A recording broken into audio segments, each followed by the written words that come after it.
siroz bütün xroniki qaraciyər xəstəliklərinin final mərhələsidir. Yəni artıq pərdələr bağlanmamışdan öncəki son səhnədir. Və bu səhnədən biz alqışlarla da gedə bilərik. Səhnədə bizi xarab yumurtalarla da yola sala bilərlər. Bu artıq bizim performansımıza bağlıdır.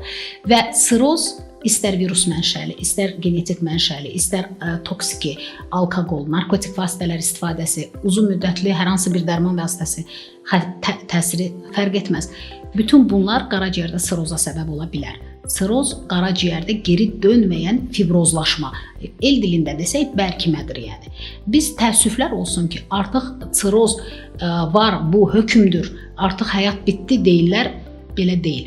Əgər sirozun erkən mərhələlərində xəstəyə bizə müraciət edirsə, yəni artıq dekompensasiya yoxdursa, xəstədə qaraciyər çatmazlığı inkişaf etmirsə irəli dərəcədə, o xəstələri əlbəttə ki, belə deyim də uzun müddətli həyatlarını normal şəkildə yaşamalarına təmin etmək olar.